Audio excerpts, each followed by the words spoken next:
Next patient ready. Just wheeling her in now, sir. The report? Looks routine. But you never can tell with these cases. Everything set? All standing by, sir. Fluids all topped up. Well, let's get started.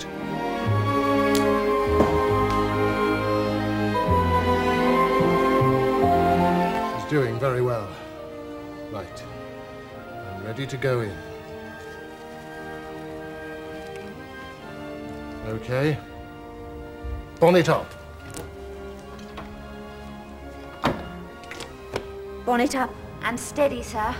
Adjust that light a little closer. How's that, sir? Good. Spanner. Spanner, sir. Grip. Grip, sir.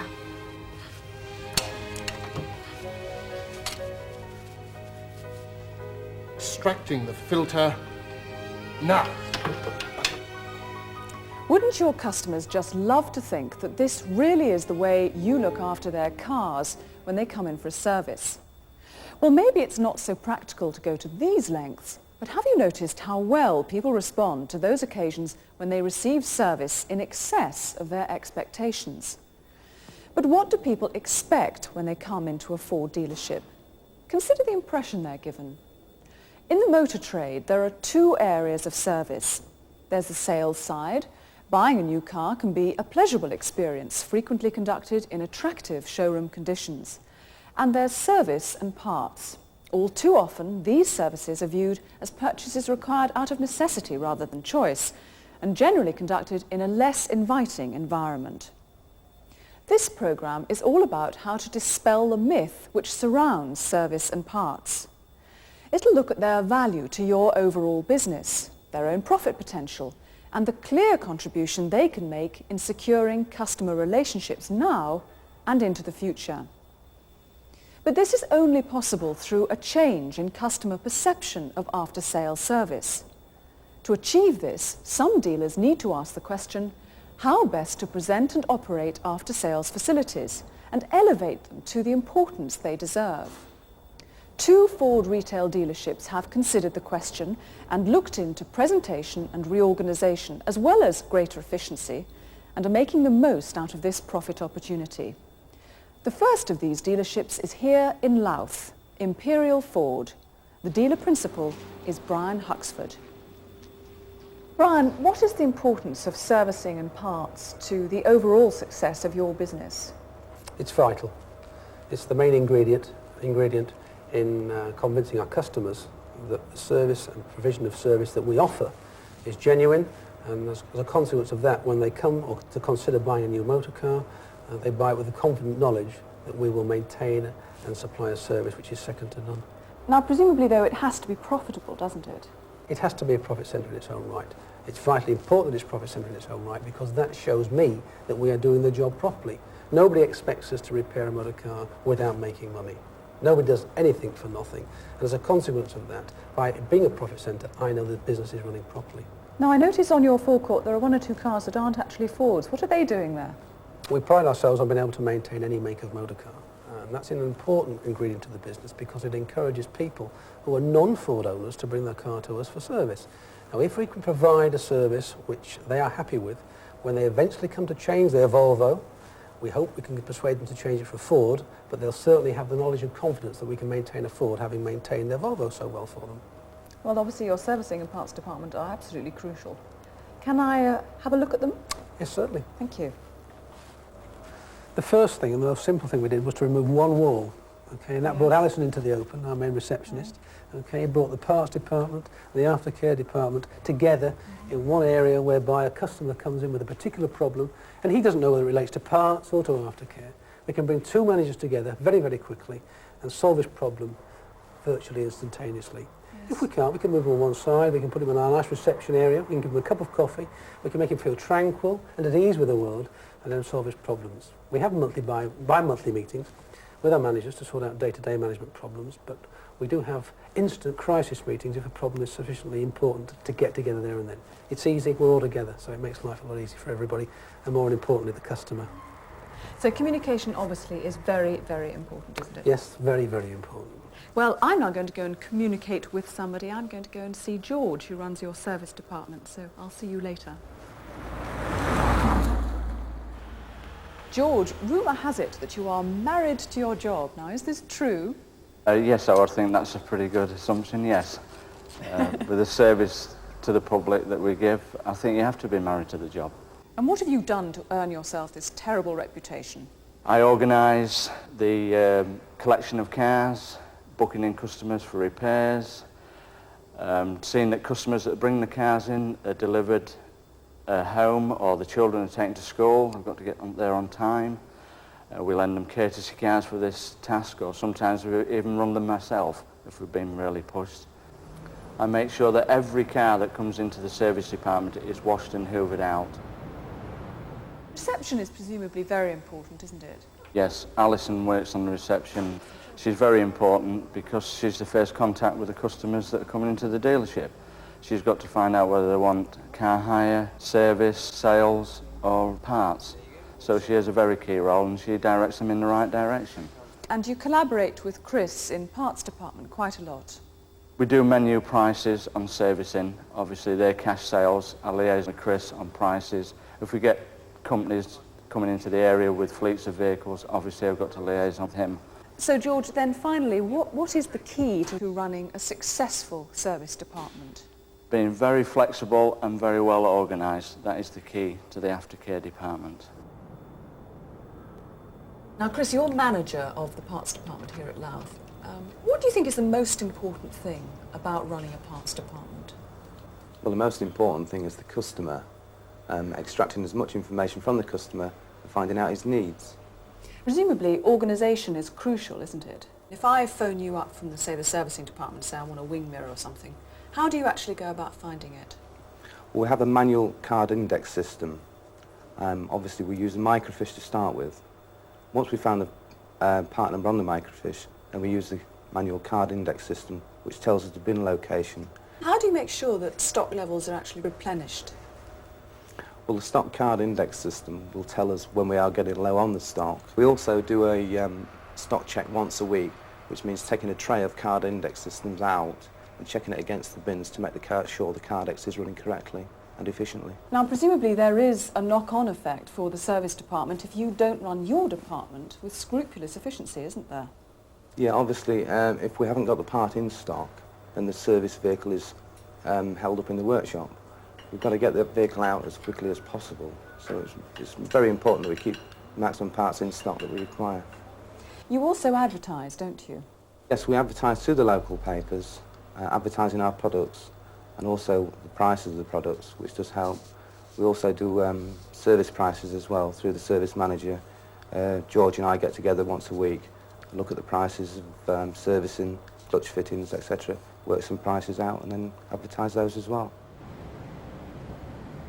Now, Brian, we've seen the importance that you attach to aftercare here at Laos. What lessons do you think you've learned over the years about parts and service? That attention to detail is vitally important. And that attention to detail must incorporate the interface of departments. The salesman sells the car, he then introduces the customer to the aftercare activity and the parts activity, and if possible to the managers of those departments, so that they can be aware of the customer's needs. The customer is equally aware of who to go to if he has a particular problem. Now, obviously, organisation, as we've seen, is also very important, isn't it? It is. It's very, very important that managers, departmental managers, communicate very, very closely.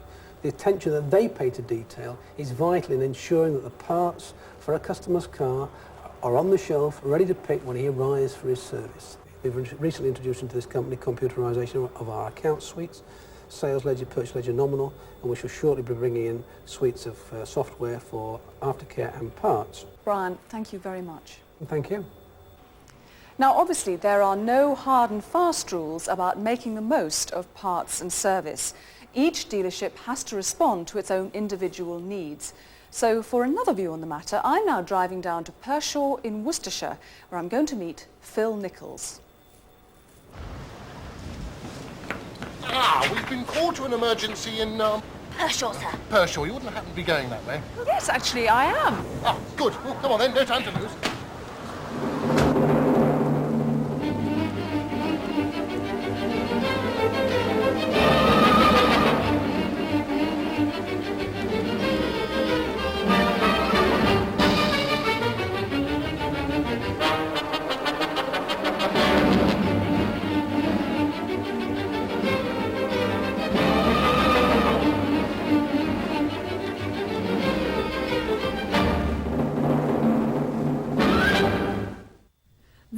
PJ Nichols Limited, a smaller dealership than Imperial Ford, but one where the philosophy of attention to detail and quality of service in aftercare is seen to be working well.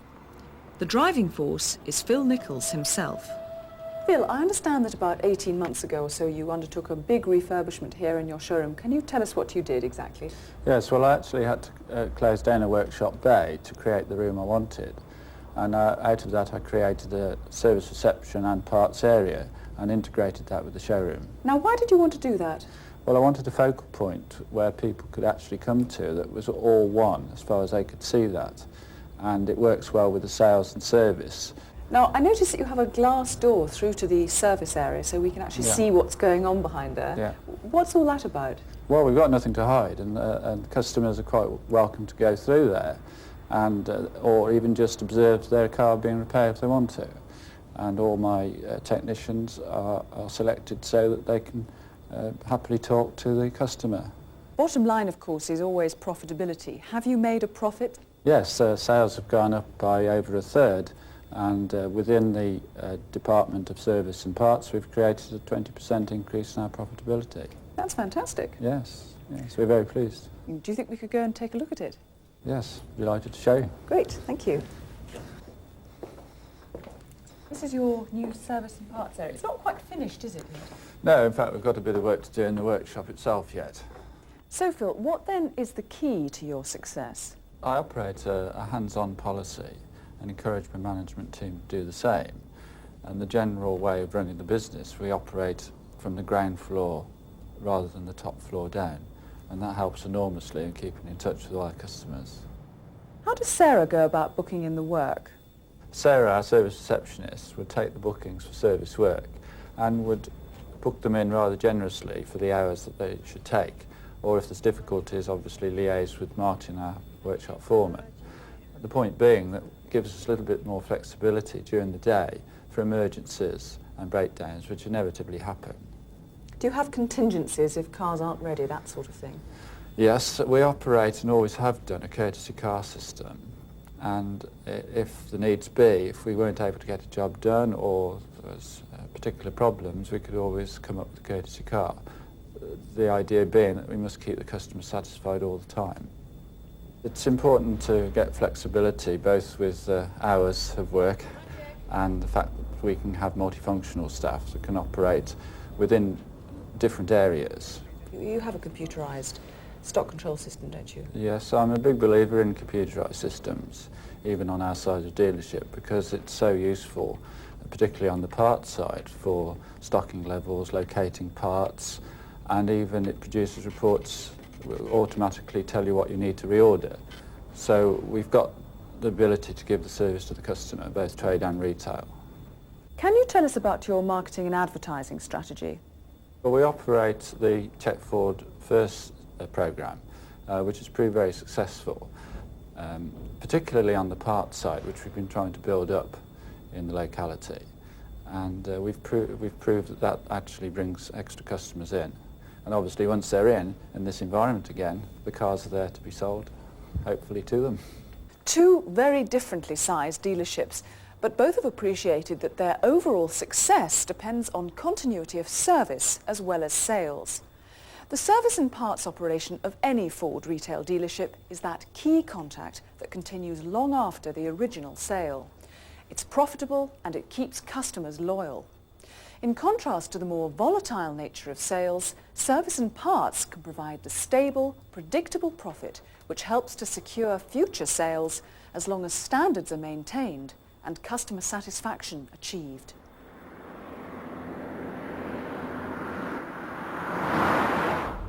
Both PJ Nichols and Imperial Ford have shown how through determination and good management, customers will respond to these really high standards of service. And that's got to be good business. Good grief, I don't believe it.